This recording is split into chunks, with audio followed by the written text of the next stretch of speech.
Hello viewers, இது உங்கள் அறுசுவை அப்டேட். இன்னைக்கு நம்ம பார்க்க போகிறது ஒரு ஸ்நாக் ரெசிபி. ஸ்நாக் சாப்பிடணும்னு ஆசைப்படும்போது இட்லி மாவு வச்சு ரொம்பவே சூப்பராக டக்குன்னு செய்து முடிச்சிடலாம். இது ஈவினிங் டயத்தில் டீ கூட சாப்பிட்றதுக்கு நல்லா சூப்பராக இருக்கும்.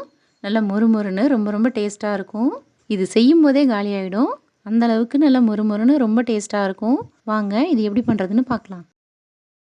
இது பண்ணுறதுக்கு 4 குழிக்கரண்டி இட்லி மாவு எடுத்திருக்கேன். புளிக்காத மாவாக எடுத்துக்கோங்க. நாள் அரைச்ச மாவாக இருந்தால் கூட பரவாயில்ல. இதை ஒரு பவுலில் சேர்த்துருக்கேன். இது கூட அரை கப்பு கடலை மாவு சேர்த்துக்கோங்க. இது 50 கிராம். அதே கப்பில் அரை கப்பு ரவை சேர்த்துக்கோங்க. இது கூட 2 சிட்டிகை அளவு பெருங்காயத்தூள் சேர்க்குறேன். மிளகாய்த்தூள் 1 டீஸ்பூன் சேர்த்துக்கோங்க. இதோடையே 2 சிட்டிகை அளவு சோடா உப்பு சேர்க்குறேன். இது விருப்பம்னா சேர்த்துக்கோங்க, இல்லைன்னா தேவையில்லை. இதெல்லாம் சேர்த்துட்டு ஒரு முறை நல்லா கலந்து விட்டுக்கோங்க.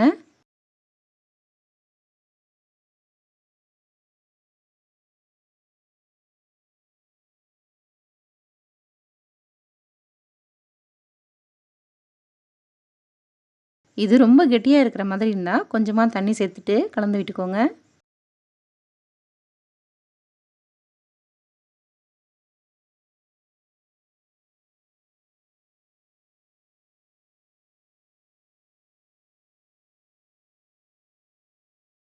இதோடையே கொஞ்சமாக நறுக்குன கருவேப்பிலை சேர்த்துக்கோங்க. கொஞ்சம் கொத்தமல்லி இலைகளும் சேர்த்துக்கிறேன்.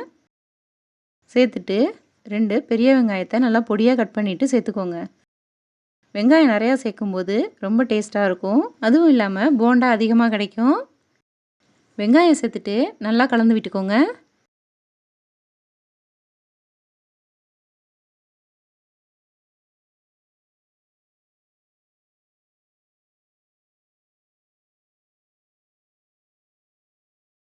இதெல்லாம் சேர்த்துட்டு கலந்து விட்டுட்டு கொஞ்சமாக ஜீரகம் சேர்த்துக்கோங்க. இது நல்லா வாசனையாக இருக்கும். சேர்த்துட்டு ஒரு முறை கலந்து விட்டுக்கோங்க.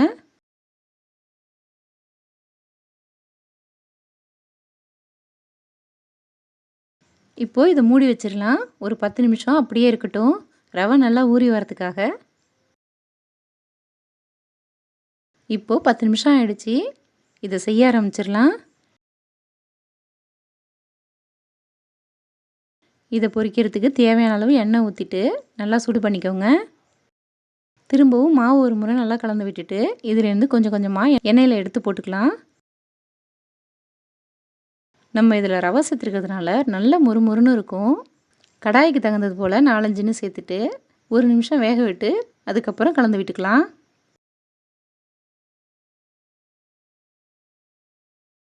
இதை இது போல் கலந்து விட்டுக்கோங்க.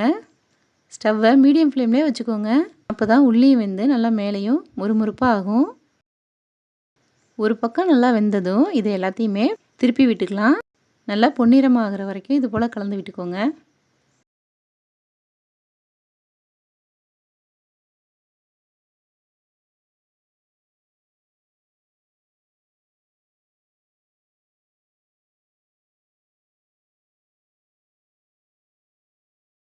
போண்டா எல்லா பக்கமும் நல்லா பொன்னிறமாகிடுச்சு. இதை எண்ணெயிலேருந்து வெளியில் எடுத்துடலாம்.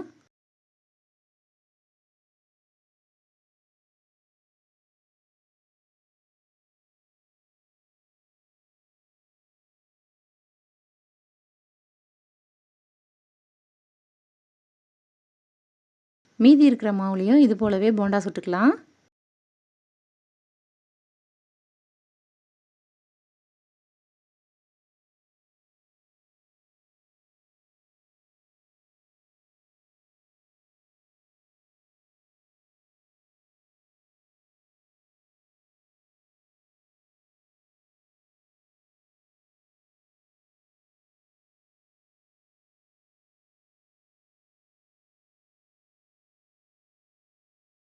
இப்போது நம்மளோட போண்டா எல்லாம் சூப்பராக தயாராகிடுச்சு.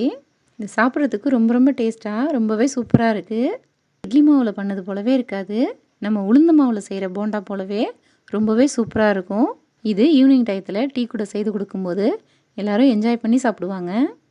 வீட்டில் இருக்கிற பொருட்களை வச்சு ரொம்ப ஈஸியாக சூப்பரான போண்டா செய்துட்டோம். நீங்களும் இது போல் ட்ரை பண்ணி பாருங்கள். இந்த வீடியோ பிடிச்சிருந்தா லைக் பண்ணுங்கள், ஷேர் பண்ணுங்கள். நம்ம சேனலுக்கு புதுசாக இருந்தால் சப்ஸ்கிரைப் பண்ணுங்கள். தேங்க்யூ.